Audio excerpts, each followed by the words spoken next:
Olá! No encontro de hoje vamos falar sobre educação transdisciplinar. Nós já tratamos de alguns aspectos importantes ligados à educação, falamos sobre a necessidade de mudar a maneira como se transmite a educação, como se cria, como se constrói pessoas por meio da educação. Nós vimos que a educação ela está fundamentada nos 4 pilares, que são os 4 fundamentos trazidos pela Unesco no final do século XX. São os 4 pilares da educação: aprender a conhecer, aprender a fazer, aprender a compartilhar e aprender a ser. A educação transdisciplinar ela vai navegar um pouco sobre esses 4 fundamentos. Nós vamos tentar mostrar aqui hoje como é possível sim uma nova educação, uma educação com mais significado.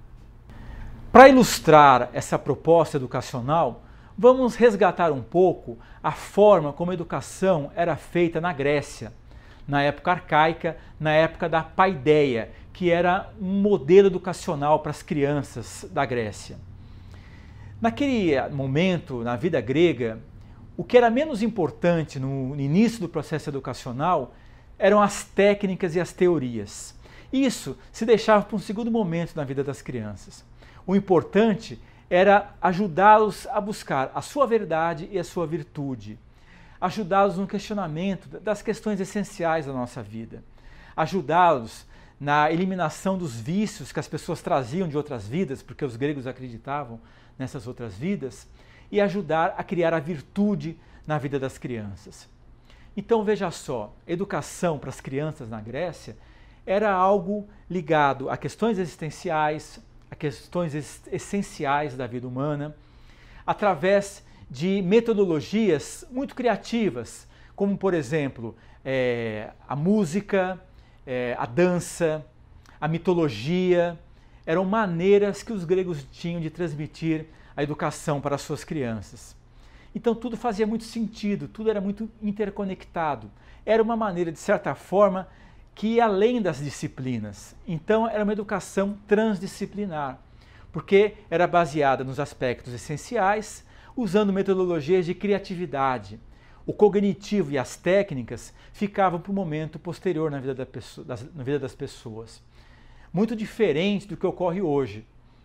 É lamentável quando você pega uma criança de 6 anos ou de 7 anos que já está sendo treinada para se transformar num executivo, aprendendo um monte de teorias, de técnicas, e aquela parte da criança, aquela parte da brincadeira, da fantasia, trabalhando a dança, com a música e com as histórias, isso praticamente é esquecido. Uma escola é considerada boa hoje, nos nossos dias atuais, se ela transforma alunos preparados para entrar numa boa universidade. Mas o que ela aprendeu de verdade? Será que ela conseguiu responder às suas questões essenciais e importantes para a sua vida como ser humano? E eu queria citar uma coisa também, não é pelo fato da escola ser cara ou barata que ela é melhor ou pior. Um aluno de uma boa escola particular, quando ele se forma lá no ensino fundamental, ou mesmo no ensino médio, certamente ele tem as mesmas dúvidas de um aluno de uma escola da periferia, porque os modelos são os mesmos, independente se a escola é cara ou ela é barata. No fundo, esses modelos, que são modelos ultrapassados, eles vão formar, entre aspas, pessoas inseguras, pessoas infelizes e principalmente pessoas solitárias, porque aquele descobrimento das questões essenciais, aquilo foi esquecido, não foi dado prioridade para aquilo. E a pessoa brincou pouco quando era criança, porque aquele ambiente, que seria um ambiente de brincadeira e de fantasia, ele foi tolhido já quando a criança tinha 7, 8 anos, o que é lamentável. Então, como diziam os gregos, a escola, a paideia, deveria trabalhar primeiramente a verdade, que são as questões fundamentais. Quem eu sou, qual é o meu papel, de onde eu vim, para onde eu vou. Então a criança já deveria sim, na sua tenridade, ser colocada com essas questões. A questão da transcendência, por que não? O questionamento em relação à transitoriedade das coisas, tudo é muito transitório. Então essas questões, esses questionamentos, seria o princípio da verdade. A criança procurando e construindo a sua verdade. Outro aspecto é a virtude. Desde pequena, a criança trabalhando na construção da sua virtude, domando os seus vícios e podendo sim construir uma maneira virtuosa de trabalhar, de viver, de se relacionar desde a tenra infância.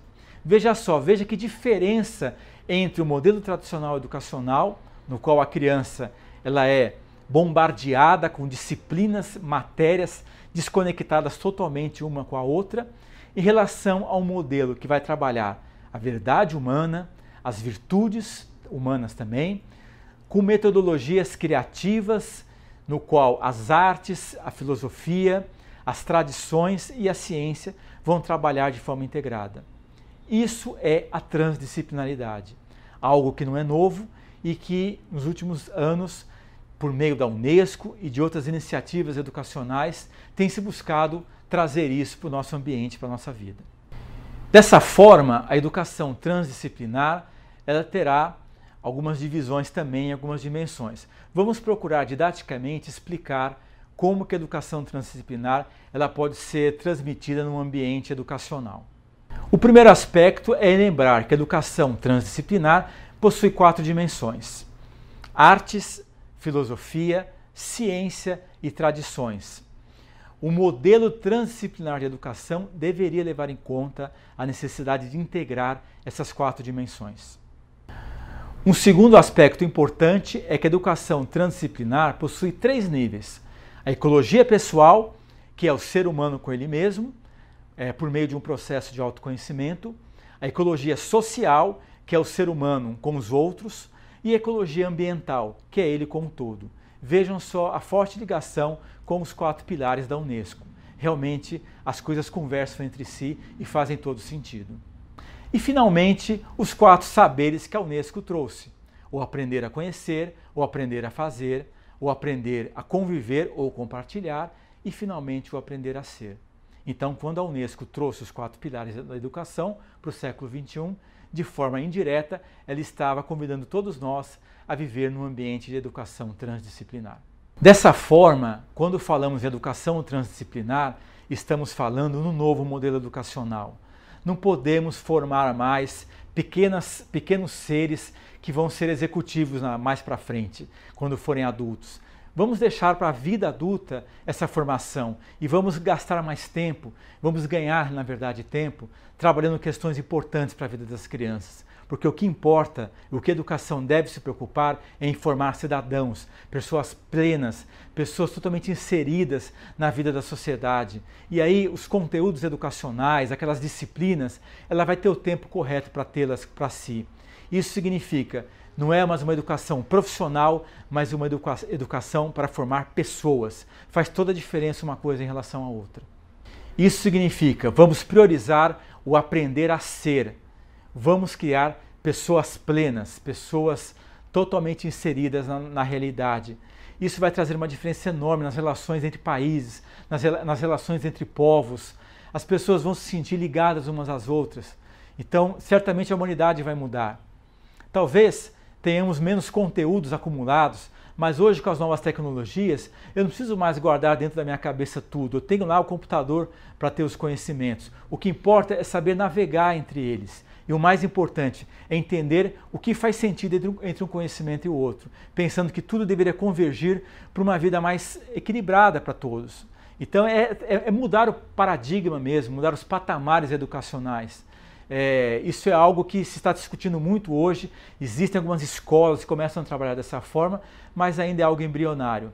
O nosso papel aqui, e você como líder educador, é ser vanguarda, é trazer para a sua organização, para a sua vida, aquilo que faz sentido e aquilo que vai mudar a vida das pessoas e vai melhorar as gerações futuras, que é o que nós estamos buscando.